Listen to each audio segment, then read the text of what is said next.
as agents of transformation, so many of us are here to disrupt the status quo, to disrupt the old patterns. And we want to do it with love. We want to do it with care, with calming presence, creating spaces where people feel seen and supported and safe. And yet, sometimes when we do that, we actually recreate all the old paradigms all over again, put ourselves back in the corset of expectation. So how do we move through that to get to a place that's true and aligned as a space holder? Heather Stewart is here to share her story with us and these beautiful insights from her crown of amethyst. Join us for this beautiful, multidimensional, and just all-out amazing conversation. Soul Nectar Show, the Soul Nectar Show. You're invited, delighted to discover who you are. Anything is possible if you believe. So join us on this beautiful journey. Soul Nectar Show, Soul Nectar Show. Hello and welcome to another episode of Soul Nectar Show, that show where we gather together and have conversations week after week about our essence, our soul essence, our nectar deep within our hearts, following our dreams, being guided by the call of spirit, saying yes to the journey, taking the steps, sometimes a leap of faith. And I'm your host, Carrie Hummingbird. And I love having these conversations week after week. I never know what's going to happen. It's kind of like opening up a chocolate in the chocolate box. What does it have in it? I don't know. Is it gooey? Is it nutty? Is it caramelly? It's going to be yummy, but what does it have inside of it? And that's what we're going to find out because we have another guest today. We have a guest every week. I don't really like monologuing. I do it at the beginning of the episode just to practice, but you guys know I like to talk to people, with people, like through conversation. And that's what we're going to do here. But today's conversation really is about how do you pursue your own dreams, following that call, not refusing the call for a zillion reasons. And we know if we started making a list of all the reasons why not that we've ever had, there'd be a lengthy list. There's a long list. So how do you put that list aside and follow what you actually wish to experience, be on behalf of your soul intelligence? And how do you move through challenges?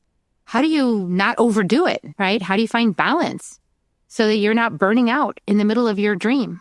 You start the dream because you feel the call in your heart and you're all excited by it. And at some point, you realize that you're tired and you're getting close to burnout, or you did burn out. And what do you do now? And how do you stay the course? Life is a marathon. It is not a sprint. But sometimes we try to sprint our way through life because we're going from the first milestone to the next milestone to the next one, the next one. And pretty soon we're like, wait a second, I just ran a whole series of sprints instead of a marathon, which invites me to take measured space. You get what I'm saying, everybody? How are you feeling out there? Is this resonating? Is it landing for you guys? Is this landing? Do you feel me? Because as women, we have co-creative power of our wombs, and we have the ability to create such beautiful, safe, love, kind, nurturing space for others. Sometimes we get lost in the shuffle of our own dreams, you guys. And what do we do when that happens? So today's guest is going to help us get some insight into all of this yummy conversation. She comes equipped with her amethyst crown. Heather Stewart has joined us. Welcome, Heather. Thank you, Carrie. Say a few words. Well, it's funny because you were talking about the call of spirit, and spirit today said amethyst crown, and I've never worn this on a podcast before. It's the first, you guys. It might happen again after this. It might. Who knows? But Heather is a transformation guide and coach for women ready, keyword ready, to rewrite their definition of success into one that's rooted in alignment, not burnout. And after a 15-year coach as a chartered accountant, she made a bold leap into the world of wellness. Many of us know what that's like. Building a thriving business in yoga, massage, and coaching. And we're going to find out why Heather is known for her grounded wisdom and calming presence. She creates spaces where women feel seen, supported, and safe enough to transform. That's so important. And it's time for us to trust our intuition, trust our timing, follow the call, but do it in a way that's sustainable. And Heather is proof. We're going to find out why, that you can not just survive, but thrive when you change course and change directions. And that's a radical departure. It's kind of like my own. I was a high-tech consultant for Silicon Valley, like dealing with tech bros and like documenting their code and API references and programmer manuals. And no, you guys don't see me that way, but like, that's what I did, you guys, for like a good part of my career. That's how I brought my money into my family. And then I was like, I just want to be an artist. And then after all that, I realized, no, I'm a shamanic healer. What? I didn't know I was, what? I'm a podcaster. Ta-da! It's a surprise to me too. Plot twist. I didn't know that's what I was. Okay. But now that I know it, it's really real. It's absolutely who I am. I never knew it back then. So tell us your story, Heather, of how you because I'm sure you were an accountant. It's one of those fields, I imagine, that's similar to just the dry technical details. Oh, yeah. It's so exciting to be an accountant, right? I used to joke, I'm like, my phone would ring. I'd say there's no such thing as an accounting emergency. Like, come on. Seriously. Yeah, there's no emergencies there. They act like there is, though. There is. They're other people's deadlines. That's what those are. They're not actual emergencies. Emergencies for me are danger to life and limb. Right? Yeah, I'm being hunted by a lion. Gotta go now. I gotta put down the phone. Yeah. I'll call you back later. Oh my goodness. So it's so funny because when you were doing your fabulous monologue, by the way, you're totally capable of monologuing, my friend. Thank you. You were talking about the long list of why you shouldn't, why you're not doing things and the things that are stopping you. And if I had actually done that, because the person that I was, I may not have trusted the leap, because you said it, like, it's a really long list of the reasons you can't. And there might be only one reason on the other side that says why you should. But it's not a competition. It's not a competition to see who has the most reasons. The competition is which reason is right. The ones on the far side are not right? The big long list, none of those are actually true. So why would you give them any credence? So that popped into my head while you were talking.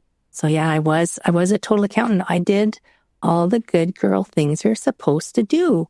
I wrote this recently in my journal. I remembered, it just came to me that people thought when I was a little kid, what a good daughter you have. She's so polite. She doesn't interrupt. She's very quiet. It was because, well, one, I was scared as hell I was going to do something wrong and get in trouble, right? So you just sit there and you do what you're told, because that's how we grew up. But at the same time, that doesn't necessarily serve you. And that's actually not who I am. I've been working with the runes lately. I'm a disruptor. I'm meant to be a disruptor. Me too, that. But that challenges my good girl so much. Right? Because I'm supposed to be pretty pleasing and polite. I'm not supposed to disrupt anybody and make them uncomfortable and pull the rug out. What's interesting is human design. I'm also a harmony creator. So I disrupt harmoniously, or I disrupt and then I gently lead you to where you're going to be more harmonious. Like, I'm still investigating how all these things tie together. Yeah. But I did what I was supposed to do. It was funny you said artist, because when I was a little kid, if you'd asked me, I was going to be a veterinarian and I was going to be an artist. And they never tell little kids they can't do anything. I don't know if you ever heard that song, Don't Give Up on Your Daydream. If you listen to the words of that song, oh my God, heart crushing. But it's like you dream it, like you're going to do all these things and then you become adult. And they say, no, now you've got to go actually get a job. You're not allowed to dream anymore. What does that mean? That's so dry. So because I was shy and kind of did what I was told, and my first partner was a narcissist, I asked the runes the other day. I was supposed to be with him for a lesson of how to break out and be disruptive. Yeah, because they constantly poke, don't they? Right? Poke. And you either fold or you stand up. Find your breakout. No. Go away from me now. Go away. Never come back. Out of here. And I didn't know. I hadn't allowed my strength of character. I've had it all the time. but I hadn't allowed it to express. Mm. And people said, well, you're good at this. Go be an accountant to make lots of money and get a career. I said, okay. So that's what I did. I went and became a CPA. And then like, I hated it. It's just like, it feels like so stagnant to be dealing with a left brain, like a details oriented job. It's so dry and it's technical. Interesting because so the aspect of it that I liked was puzzles because I love solving puzzles. So when I got into the job that I was in, the longest I was actually ever in one company was 7.5 years. That's the longest I ever spent in one company. But that's because it was big enough that they moved me every 2 years because they realized that I would get bored. And it was like, oh, a new puzzle to solve. And then I go, okay, now I'm bored. And I must have been like, you can access your skill set to apply to a place, even if it's not the right place. So I have a certain skill set that I can walk in that world and be successful because I was getting promoted. Like I made it to an executive level, right? But a senior director in this like $1 billion company. But I was just like, it was so interesting because the mail guy on his mail rounds would stop and sit down and talk with me because I was the only person who would talk to him. And he would tell me about his dreams because he wanted to be a filmmaker. And one of the VPs mentioned one day he came into my office and I never turned on my fluorescent lights. I had a lava lamp that I used. And he said, nobody would ever actually believe that this was the accounting department. They would think it was HR. It's like, well, that's okay with me because accounting is not, for some people it is. So if you're an accountant and you love your job, then hearts and love to you. But for me, it was sucking my soul out. And one day I was listening to the radio. I was trying to balance. So this is hilarious. I was trying to balance this budget. I was like this bottleneck between head office and the banners, like the individual companies below me. So the budgets came to me and then they went up to head office and head office would say, we want this much money. And the banners would say, no, we'll give you this much money. And then there's me in the middle juggling. So it was fun in a puzzly kind of way. But, head office wanted another $1 million. I'm like, okay. So I'm talking to the VPs. No. So I'm trying to move things around to see if I can find $1 million. And the radio's on behind me and I hear a report come on. And the majority shareholder of our company, he's like one of the richest people. I don't know if it was the country or wherever it was. I'm like, screw him. He doesn't need another $1 million. And then my brain went, who said that? Who said that? Bad girl. You're not supposed to criticize the wealthy tech bros. Oh my goodness. That have $1 trillion now, one of them, first trillion. Right. Isn't that insane? Like, there's nothing you can do. I just can't anymore. I just can't. I can't even hide. I can't even say that it doesn't bother me anymore. It's like, no, it's really just disgusting greed. Anyhow, and there's moving on. You can do to spend it all. So no, that was like this voice came into my head that said, no, this isn't a thing. We're not doing this anymore. And it was interesting because I, shortly after that, got another promotion to transition a department that was like multiple departments into one. And I'm like, okay, sure. And then at the end of that, I was going to get promoted again to be the controller. It's like, oh God, I don't want to do that. And I was talking with one of my colleagues and I said, I don't want another promotion. And she's like, what? I said, yeah, you're such a weirdo. It's like, you're such a weirdo. I said, yeah, it's more money. But what do I have to give in exchange for that is my life. Mm-hmm. It's more of my time. It's more of my energy. It's more of my spark, my vibe. It's more of me. And there's only so much of me to go around. And part of me wants to be doing other things. So if I give it to them, I can't do anything else with it. And I was with my second partner at that time. So I'd gotten rid of the narcissist. I was on my second partner. And he was not cool with me not wanting a promotion because he was someone who said when we had been together for just about 10 years by then, he was I'm going to be a VP by 35. That was his goal. I'm like, okay, cool, whatever. You can have your goals. Everybody's goals should be individual. I'm not going to judge anybody. But the fact that I was getting promoted faster than him really bothered him. And the fact that I didn't even want it made it worse. Mm-hmm.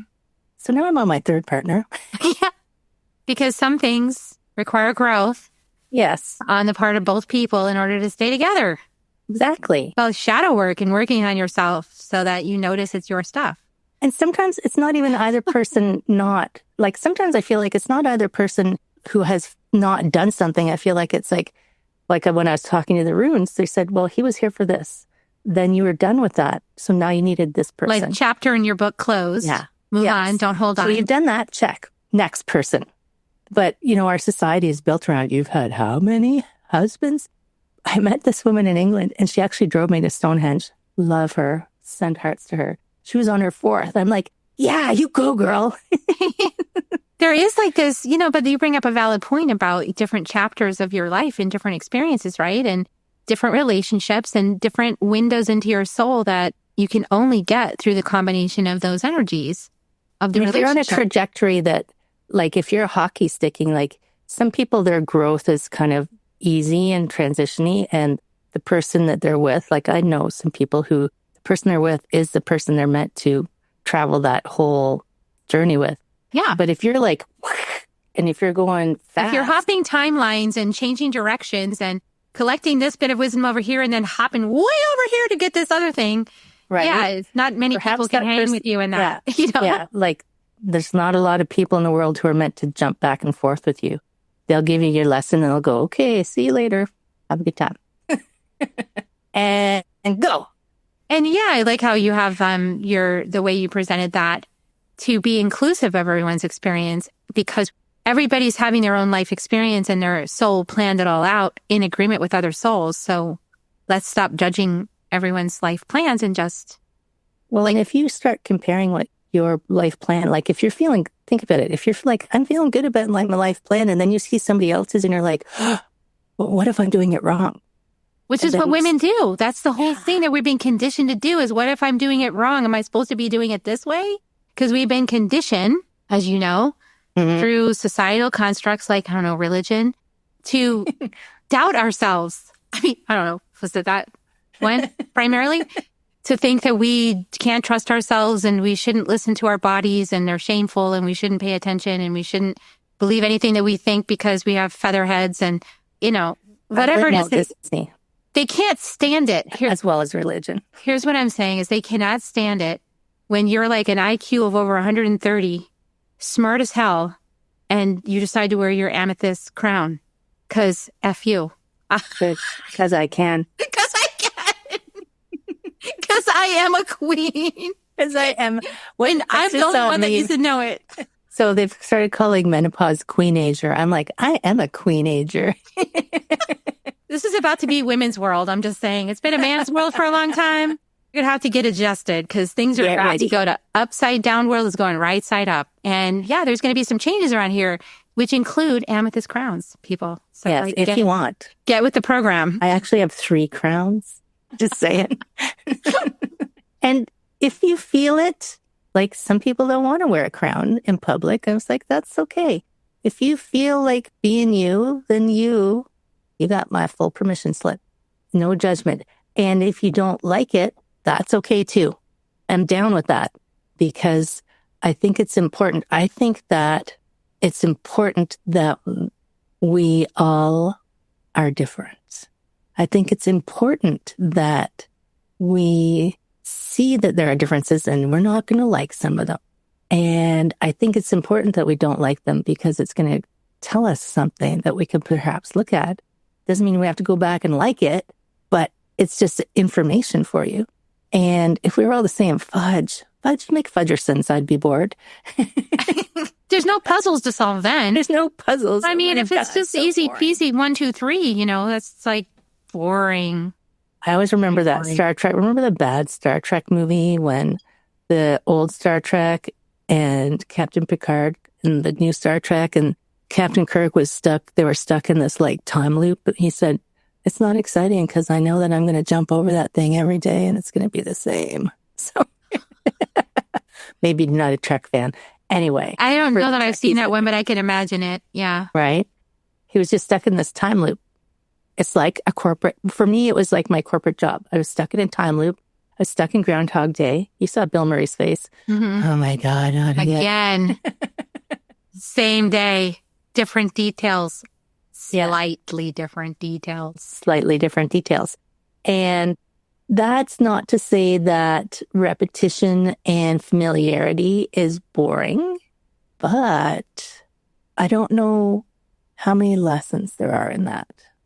This gets to like something that I've been considering lately that I think a lot of women struggle with because of the conditioning, is that we find ourselves in this place of trying to hold it all steady so that the people in our lives feel safe and nurtured and cared about.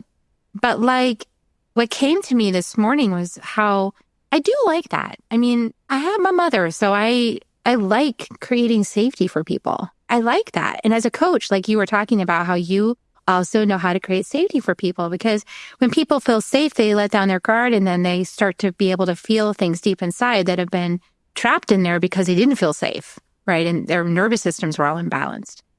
But like if someone's lying in your lap and you're stroking their hair to like help them feel safe and they finally fall asleep and they're having this beautiful dream, right? And you're like, they're finally getting there. Like they're arriving at a safe place within themselves. So great. But then you realize you have to pee. It's like, slowly away. How can I gently remove you from my lap? And you realize there's no way to gently do it because you actually just have to move and move them. And then I find myself sometimes like in this conversation, like, just dig deeper, Carrie. Just dig deeper into that patience. Just take a breath, see if you can make yourself feel okay for a little while. So here's pretty soon you gotta then you're in burnout, right? But here's what's coming to me, because now that person's safety is completely dependent upon you. Exactly. And you cannot take care of yourself because this person will be disrupted. Yes.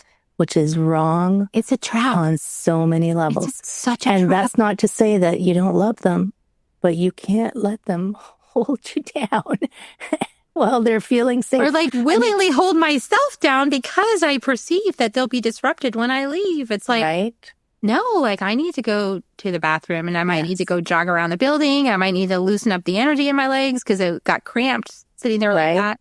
You know, it's need like a drink of water. I might need some water. But if you think about it, like that's all we do. We are so hardwired to, if you ask mothers, kids are first, then their husband, then their pets, then them. There was some survey that said that. And now, if they reevaluate it now, it could be different. But at the same time, the fact that that even existed is wrong, because when you live that way, and I'm saying wrong, yes, I'm saying it's wrong. I fully believe that it's wrong.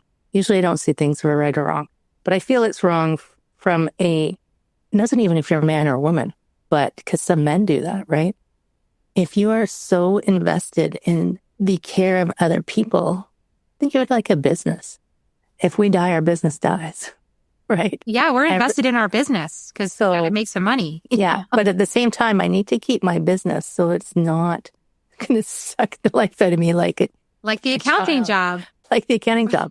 And if you're so invested in your family that you can't even stop to go to the bathroom, or if they're so invested in you, like that's the failure of that transaction. I actually went to see a lawyer one time to do some work. And I'm in her office with my husband. And she'd been in there all day and never taken a bathroom break. How does one do that? Corporate life. That is crazy. I mean, I left that kind of thing so that I wouldn't have to do that. And so then, but we recreate. And I remember my mentor yelling at me years ago, right when I started my path, like 6 years, I apprenticed with her. And she said, be careful not to recreate the same conditions for your purpose plan that you had leaving the other job because it was so horrendous. But then we often will create the same thing again without even realizing it, like creeps up on you, where pretty soon familiar. You're all entangled in the same web of like, I can't take care of my needs without all these people feeling let down.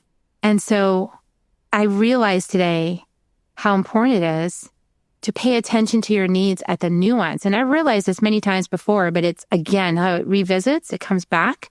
We've got to take care of ourselves at the nuance, not at the 3-fire alarm, where the whole building is burning down. And then all your facade comes off and they see that, oh my God, she's a person. How did that happen? I thought she was, I put her on a pedestal. She's a goddess. She's a saint. She's so patient. And then the mask slips because I didn't take care of myself, right? And it's momentary. It's like momentary. It's like, it's not even a big thing, right? But for women, everything is big. It's like a pea inside a mattress. It's like this tiny little moment where they realize that you're an actual person with feelings. And it ruins the whole thing for some people. Have you had that happen? Oh, yes. Oh, my goodness. It's so interesting. Our expectations are so extreme. And I can think of 2 super clear situations where I'm actually not even sure what happened. Because does anybody?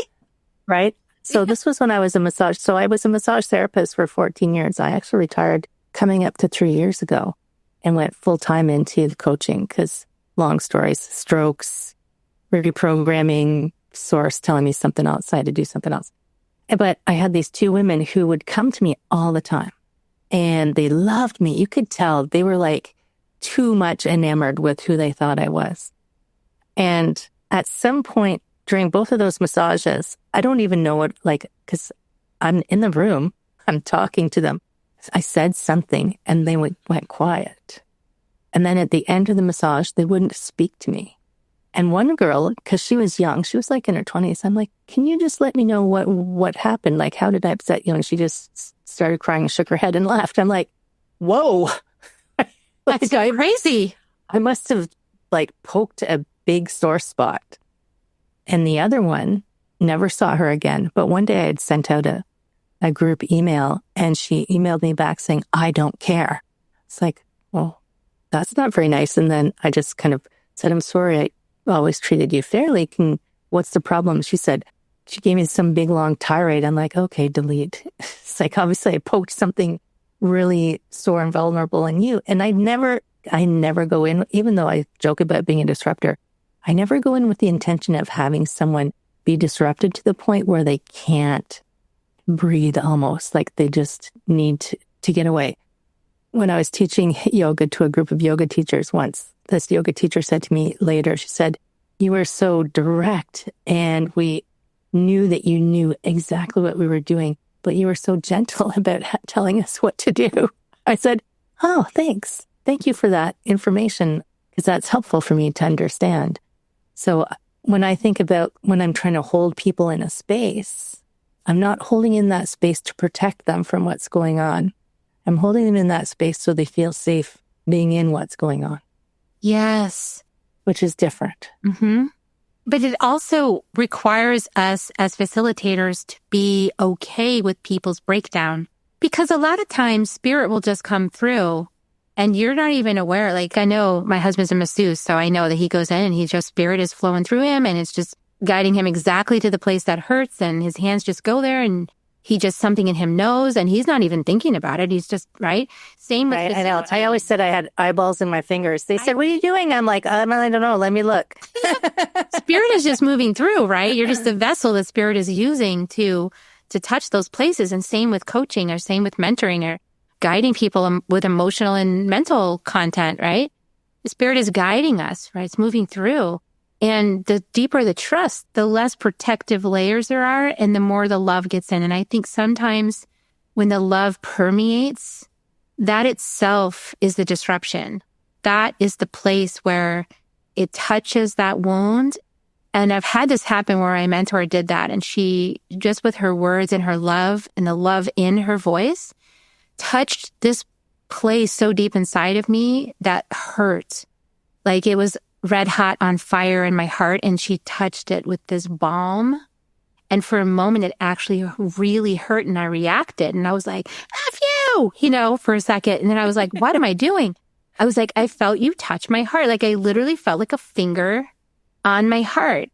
And she didn't know she was doing that, but she touched a place inside of me. And of course, my reaction was to go, ugh. But I caught it because I'm aware.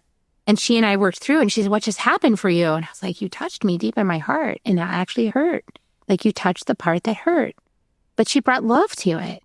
And think about how many people, like we talk about imposter syndrome and self-worth, if that part of you, the deep inside of you that somehow is telling you this story that you don't deserve love, if love comes in and touches it, it's like, oh shit, no, this is wrong. La, la, la, back up, get the fire extinguishers.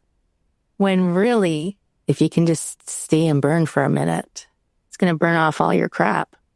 And then you'll realize, oh my God, I am a queen of me. And I can, and I am worthy, and I do deserve all of this. And it's not taking away from someone else by taking care of me. Yeah, it's not taking away from someone else by taking care of me. And also, I think we need to take off the corset of we always have to be so steady and so flatlined for everybody to feel safe. Like we're cutting off our divine feminine flow. The divine feminine could be a raging fire or a really warm little candlelight. It could be the whole ocean, or it could be a little drop of rain.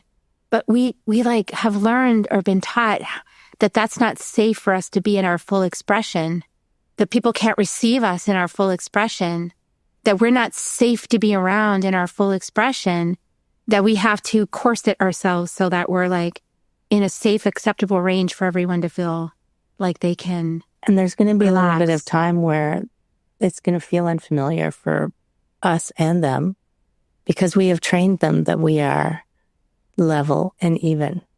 Through the way we've interacted, we've taught our children, we've taught our spouses, we've taught everybody. This is me. I'm the superwoman and I'm always got it under control. La, la, la. And there's such a lie. Think about the names. You may not use them now that you have called women who aren't even. You call them airheads. You call them sluts. You call them she's just too brash. She's just too proud. She's just too loud. She is too much. If she's not this, even expectation, she's too much of whatever name you give her, when maybe she's just living her life. It's you go, girl, you be that queen that you want to be. We see little girls. I see little girls all the time wearing their little princess dresses because their parents let them wear their princess dress to the grocery store. And I'm like, don't stop doing that because you hit adulting. Well, and it's okay for her to dress up like Cruella as well. It's yeah, right. If you feel like Cruella, then be Cruella. I was always scared because I liked puppies and I didn't want her to hurt the puppies. But not the puppies too. Maybe we don't have to hurt the puppies if we just get to express ourselves, and maybe she's just got pent up anger. But when it gets stirred up, there's a lot there. And so actually being able to hold the capacity to be present with a huge stirred up hive, right? When it really gets going, it's can you hold the space of that energy? And I think the more that we can train ourselves to hold big energy like that and to be present with it without shrinking from it, I feel like then people will have more permission to simply be as they are because everyone's not afraid of Humpty Dumpty falling off the wall, cracking and never being able to put back together again. It's right. Well, and if you think about it, I was thinking about the corset and the constrained energy. So this is the energy is going to get stronger and stronger and stronger until it can't hold. Think of babies, when they're upset, they cry and then they're happy. Yeah, So they let it get go. it out of them and then they move on. Where if you're always trying to contain it and contain it and contain it and stuff it and stuff it and stuff it, it turns into disease. It turns into outbursts. It turns into unhealthy behavior.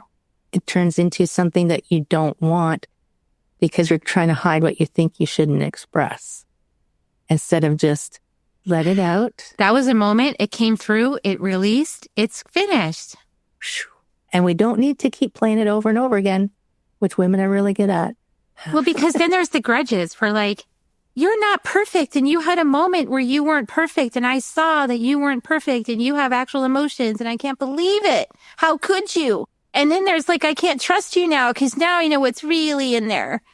And there's so much of this going around in the spiritual community right now. It's like so little compassion for the space that people are holding and their humanity doing its best to apply these principles, right? To be non-attached and to be present and to be in the breath and all the rules, all the things that we've been told for how to like navigate this life and to be with our emotions. And now we have like, oh, now you have to be with your emotions and love them. And now you have to be with your shadow and maybe, okay, now do this in order to, and then, okay, maybe it's just be and let each other just be. And if there wasn't so many rules and pressure around it, we're judging and assessing everybody as to like how ascended they are in their consciousness, we could just all be humans and go, well, that's part of the human experience. Yep, it sure is. And then move on. You know, what if they're not supposed to ascend in this go around? Don't judge them. What if we just went, yep, that's part of the human experience. Yep, there it is. Yep, there it is. You know, now we're back to the farmers because they just go, yep, there's my wife, you know, chewing my cud. You know, it's like, yep, there she goes again. I just stay out of the way when she does that. You know, and that's like, we're back to the beginning. Smartest thing ever. Smartest thing ever. So like, this is funny. Like when I was first going through menopause, thank God I meditated. Just thank God, because I knew that the crazy person who was inside of me was just an expression of some blip. And my amazing partner did my laundry, brought her upstairs in a laundry basket to the living room. And I was so mad, I kicked it across the room. And he went, I'm just going to go to bed now. That was smart. So smart, because whatever was bubbling around in me, I wasn't able to contain it at that time. And I knew I couldn't contain it. So I just was like, I wouldn't open my mouth because I couldn't contain it. And I knew if I opened my mouth, something bad would happen. So I just kept it. And then, so, okay. The only reason that I recognized it as something that didn't feel aligned for me was because I knew what my aligned self was. I'm like, who is that person? Where has she been hiding? And what the hell is she so mad at? That's what we get curious. What you're talking about is like, rather than condemning when those things happen, we can get really curious about why it happened. And if we're curious about why it happened, we can listen to those nuances, those aspects within and go, huh, oh, that's right. That's the part of me that's angry because I have to pee. And I won't let myself get up because I'm really enjoying like how all these people are so relaxed and happy right now. And I like people really like being the center. Like that's how they get their validity, because they're needed. Yeah, it's like looking at that too. It's like, why do I enjoy that so much? It's been an inquiry as well. It's like, okay, why do I enjoy that experience so much? What is it about that really gives me something? And what is it that it gives me? And how can I give that to myself? And it's these moments of splintering of the facade that are so juicy because they give us the next place of inquiry. Well, you can actually see through it, right? So for a flash, it's like lightning will light up a scene for a moment. And you're like, oh my God, did you see that? I know. And it's like, turn the lightning back on. More lightning. What was that? Oh, that was me telling me, stop it. Oh, okay then. Right. We can learn so much from those flashpoints.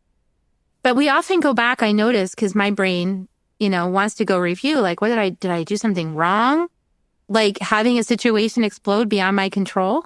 I didn't figure out in advance that was going to happen and then prevent it from happening because I knew in advance it wasn't going to happen. And so therefore, like, I prevented it somehow. Exactly. How were you going to do that? How are we going to? Now we start to get into psychosis. I mean, I think that is the very definition of psychosis. Like trying to assess like how you screwed up that you could have not screwed up. And if you'd only done this instead, and then you wouldn't have messed up and then other people wouldn't be upset at you because of something you did. And now we're in victim consciousness. Because of something you had no idea of and couldn't control. Yeah. Like you kicking the basket. I'm sure you didn't sit down to meditate and go, he's going to walk up the stairs, and when he does, I'm going to kick that basket. You didn't. I'm going to pre-plan this, and then we're just going to test and see what happens. Yeah. I saw my foot moving. I'm like, wow, look at that. It was like slow-mo. Like, I'm reacting. Wow. And then to backwards judge it like, well, if I was more of a mature person, I would never have reacted that way. And when that's all ego, I mean, that's the psychosis I'm talking about. It's like, right. We don't have control, guys. We can definitely practice mindfulness, and it's important to do that. But at some point, like, it's going to ooze out. Because that mindfulness can be another corset, if you're not careful. Yeah. It can really start to tighten you up. Well, if you think about it, like some people use it as some kind of ego badge of, oh, I'm a meditator, so I'm super mindful and Zen. I'm like, bullshit. I call bullshit because I've been meditating for 25 years or something. There's no calm Zen person in there. That's where you get to just sit and get to know who you are. And the little things will come up and go poke you in the face like, hey, did you know this? Blah. Even all these years later, I'm sitting meditating going, whoa, really? That's so shocking. It's like, oh, or things that I totally forgot about. Like I've like last night I had a conversation with my grandmother who's been dead 55 years. And I was like, oh, really? Like things that it doesn't come to you. You are so rich and deep and have so much inside of you. Like forget previous lives, even the line of your DNA. If you could trace it back to whatever that first DNA poof, the thing that turned into you, like you would have all of that accumulation as well. And they can only show you so much that you're ready to see, right? I was having a conversation with somebody. Was it you? We keep repeating our lessons. I feel like I'm in a deja vu right now. Sorry. That's positive. I feel I'm catching a trail of it now too. Right? It's like, wait a minute. Wait a second. We've done this before. Another timeline. Same conversation. Okay. Yeah. Whew. Okay. Are we in this one now? Yes. Okay. I think so. About the lesson, you don't get to move from the lesson until you learn the lesson.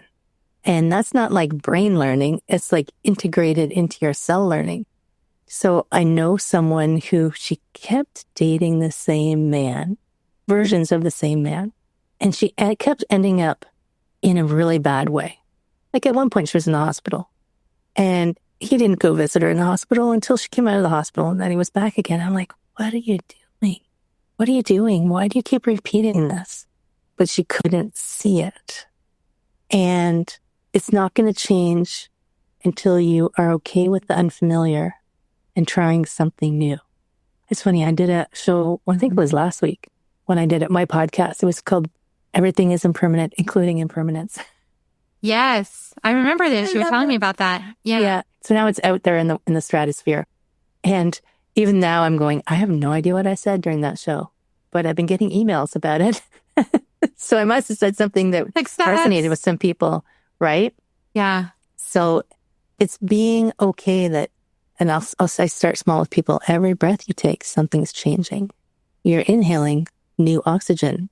It's going to your cells. There's new oxygen in your cells. You're exhaling, if you want, carbon dioxide, and it's going to the plants and they're saying thank you. So there's always something that's shifting, right? Yeah.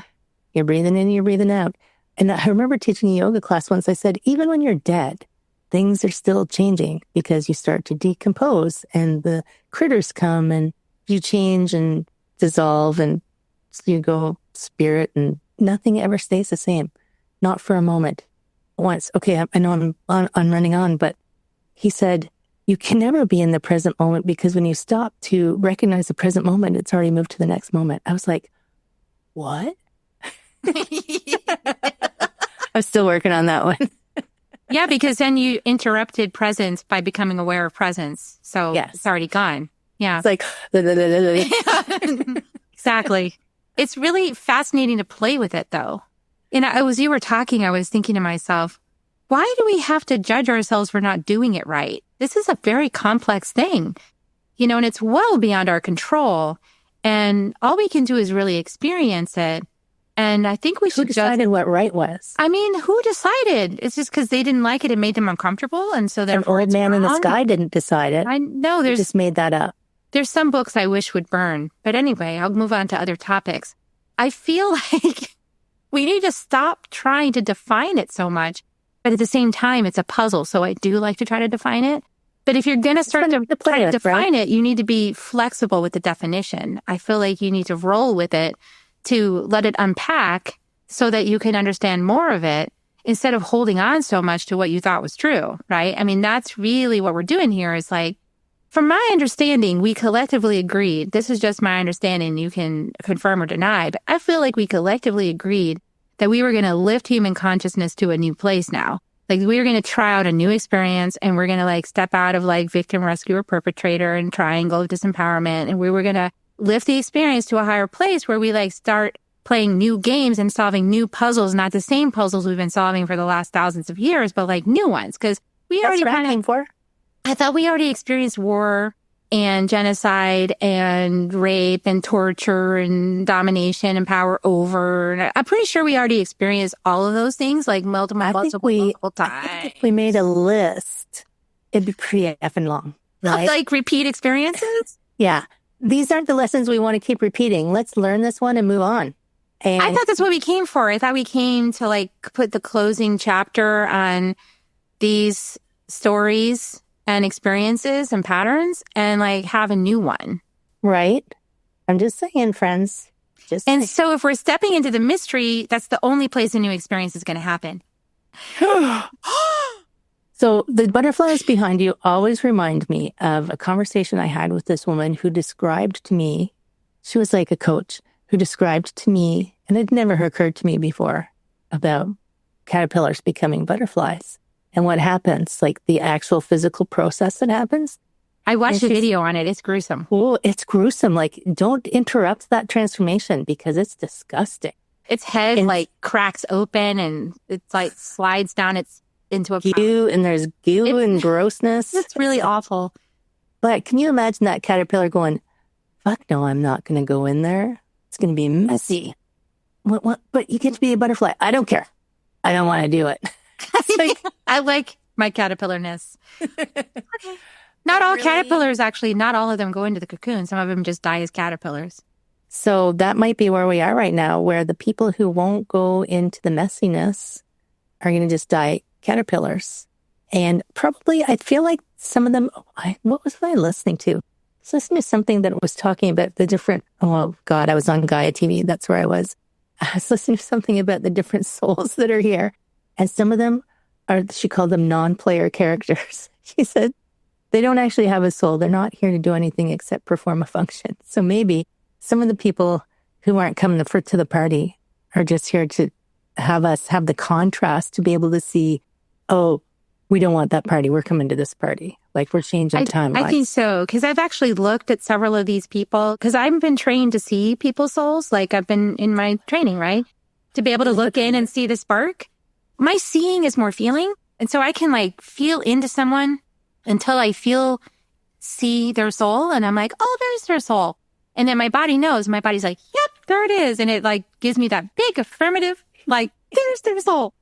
And I have looked at some of these people and I'm like, and they have a smile on their face and everything, like some picture. And I'm like, I can't see it. Is it in there? Where is it? Maybe they're a non-player character. People that have also been moms too. And I'm like, they birthed someone, but they don't have a soul? That's because we have created a truth that all these people have to have this. That's the rule that we've made. So even we spiritual people have weird rules we've made. Like everybody has a soul. Everybody. And then I thought that, and I found some that didn't, I can't see it. It might be there, but I am having trouble seeing it. Maybe it's not there. And maybe they don't need it for the purpose that they are here for. Yeah, maybe like what they're doing is so painful that no soul would opt in for that. Oh, that's interesting. And this is something that's popped into my head. And maybe this was a Gaia TV thing too, because I binge watch Gaia television. It's like, if the experience, this person was saying, if the experience becomes too much for that soul, it gets to leave and be, you don't have to do that. We'll keep going through it. And then I don't know if they get put back later. But it's like, oh, wow, what a great system. I think that's that free will part. You're not forced to be any particular way. But here in this current timeline that we're in, I think we're still in this one right now. I'm just looking out the window, checking that we have created these rules that we all think are important and that we all think we will put other people in jail if we think they've broken a rule that we've made. Now, I kind of am down with the, like, if you kill, rape, and pillage, that you should be separated from the rest of us who don't agree that that's a thing to do. But if you are too loud, like I saw this guy on the subway one day who was walking up and down the subway platform, and he was yelling about something. Part of me wanted to go, wait, what is he saying? Because what if he's actually saying something that's really important and they came in and arrested him? I'm like, dudes, what if he was saying, like, he was channeling something? You have in their reality, their version of reality, which is the previous reality of Homo sapien reality, where there's God is up in a cloud someplace very far and distant. Yeah, they don't understand. With his tablet, check X, check X. Right? Yeah, and like your list of Santa's list of who's been naughty and who's been nice. Oh my God. But it's a very simplistic way of thinking about these things. It is. But, I think about that all the time. I thought they were the same guy for a while. But, you know, I'm glad that we do all agree at this point in time that throwing a sandwich at somebody is not an offense that can land you in jail. I'm happy for that. Did you throw a sandwich at someone? I might want to. So I was glad that this guy was acquitted of his sandwich throwing because I might want to throw one. Maybe throwing that sandwich was like the most pertinent thing that person could do at that moment to communicate a point. And maybe that was the gentle thing that they were taking away the I'm axe throwing, so I'm going to throw a sandwich at you. Because you're not listening. Yeah, I'm going to throw I'm sandwiching you. And you shall listen now. But I feel like we just need to... I feel like we were in a Monty Python. Good Lord. We just had to let go of so many of these rules. And the thing is, they permeate just about every layer because of the ancestral, like we were talking about, the ancestral inheritance, the past lives, the cultural stuff, They even permeate us with the crowns on and us who are talking about the rules, because you can catch yourself all the time. In a rule, like, oh, I can't sit there to meditate. I have to sit like this to meditate. I'm like, who says? Really? Well, I can do walking meditation. I mean, I like to do stretching meditation. I like to stretch with my body and do stretching meditation. Well, what's funny is in January, I'm going there's any ancient arts of that, but I do it and it feels good. That's what yoga is. Yoga is a moving meditation, right? Stretching with breathing and stretching my body. But I'm doing a 10-day silent retreat in January, and they sent me this email that said that I couldn't go unless I agreed to stop all my other practices and only do what they said. I'm like, oh. So I'm like, higher self, should I still go? It's like, yeah, I go. I'm like, okay, sure, I'll stop my practices for 10 days for you just to see what it is, see what it's all about. Have you done it yet? No, it's in January. Oh, okay. I can't wait to hear back from you if it was worth it. I know. So crazy. It's like 10 days long, big deal. But apparently some people go crazy. Yay. And 10 days silent retreat. I'm like, cool. Awesome. It's like, cool. Maybe I'll go crazy. That'll find out what happens. Interesting. I mean, I think psychosis is essentially the energy moving through the parts of your brain that have all the rules and dissolving them. Or trying to. Like sometimes it can't quite doesn't get work. There. But it dissolves like the perceptions and the rules, and then it actually gets expanded, and it's the expanded part then when confronted back with reality gets like, wait a second, there's a moment of like, am I staying on this new path where the expansion is happening, or am I going to like go back into this confined corset? Right. Where supposedly that's where I think about the people in that we've separated away. We've decided that they can't manage whatever it is they're trying to transition, and we medicate them instead of trying to help them figure out what their transition is. Like if they're having a psychosis because there's reality, a rule conflict, like maybe oh my God, what if they're on a dimensional plane that we all are trying to get to? And they're trying to tell us how to get there, but their brains are frying because they can't communicate it to us. And then we just medicate them because we don't want to know.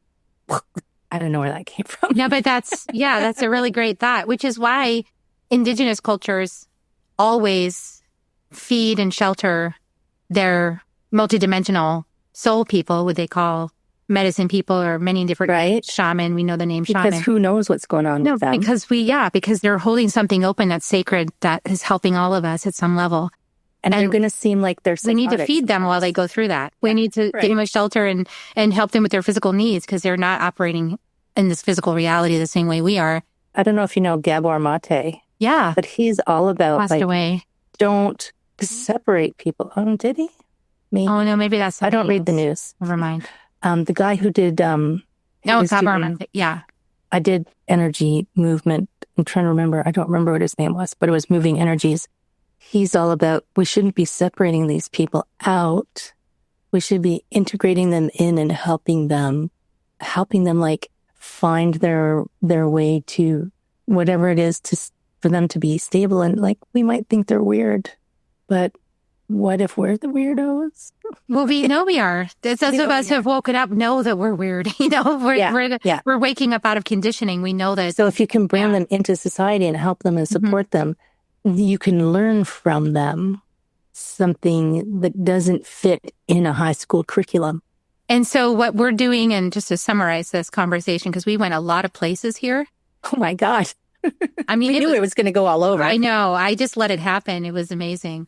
But I feel like the rest that we're really here to demonstrate is that as much as we might think we know what's going on and have a bunch of rules about it, we actually don't know anything. So therefore, we can just give each other a lot of grace while we navigate the unknown of the stuff that we know we don't know and the stuff that we thought we knew, but then we find out we didn't know. And then we have an emotional reaction to that because that's scary. And just have grace for each other because we're going through it. We're going through a process that's beyond our control. We don't know what's happening and we don't have control over it. And we are hopefully loved by a benevolent universe. I believe we are. I don't think there's any question about that. Some people don't believe that still, but I do. If you talk to them, they'll tell you. I talked to my record keepers this morning because I had a question for them. And if you can tap into the energy of it, like I have never tapped, even when I'm reading for other people, I have never tapped into an energy that felt judgmental or negative or unhappy with the person, no matter what was going on with them. Nothing but love and wishing that they could see how loved they were. Yeah. That's all. And as we come home to ourselves, as we come home to that higher vibrational knowing of ourselves as love, through this density that is the human experience, it's bumpy, it's sludgy, it's messy, and it's glorious. It's like go on a roller coaster ride. We chose to have it. And so we can enjoy the process to the degree to which we can allow ourselves to get messy and dirty. And so, yeah, your tennis shoes are going to get mud on them. Your little cute, sweet dress is going to get smeared. So, and we hold space in our own ways, each of us hold space for people to be okay with that. And yeah, we start with ourselves. So thank you for coming on the show and bringing all your wisdom. I think your amethyst crown has added to this. Look at that. Whoa. It has. I wore my amethyst from Stonehenge. Oh my gosh, you're like all amethyst. Round it all down. No wonder we had this conversation. And I have my purple woman. No wonder I feel all zoned out now. But super happy, so it's worth it. And it doesn't have to be hard. That's all I want to bring in the world is love. Love, love, love, love. You're disrupting with love and amethyst. And so check out Heather Stewart. She's got beautiful work in the world that she does. And she's offering a free alignment activation audit. This is where your accounting is coming in. You're auditing. You know what? It's like, I'm thinking of taking the word audit out because it scares people. Audit? You're going to audit me. But 1 hour to dig in and identify all your patterns. But in a kind, gentle way. I freaking love it. I'm going to put the link to the show in the show notes below where you guys can access that free audit. Really, it's an hour of me asking how things are going. and helping you, because it's the mirror, right? You can't figure it out. But there's no way we can figure it out. I love the way you're looking at it, because I'm like, shoot, that's going to scare the shit out of people. No wonder. But the people I've done it with love it. So you guys, check it out. It's so much fun. And if she wears that down, it's going to be like this the whole time. Yeah. And what's the name of your podcast too? Illuminate Your Worth. Illuminate Your Worth. I'm going to put that in the show notes as well. And I'm going to be on there at some point. Yes, you are. But soon. It's on the Inspired Choices Network. So anybody listening, there's actually a chat room when we're doing our show, usually. And you come over and like... Chat us up. Chat us up. Exactly. Part of the conversation. Well, this has been a journey through dimensions of time and reality. Really? I know that we traveled across timelines. I know we did. And we have been multidimensional this whole time. So it's hard to let go of it because it was fun. But we probably should release you can stay in this. You can stay in this zone. I'll just sparkle some of my amethyst crown over to you. So you guys, there were no drugs in the production of this episode. There was only amethyst crystals and our souls and your presence with us. And we love you. And I'm going to give kisses now to everybody. Please, before I do that, please also like, subscribe, share the podcast episode with anybody that you think would benefit from it. Bless you. Here come your kisses, everybody. Okay, here they come. Love you. See you next time on Soul Nectar Show. Bye for now.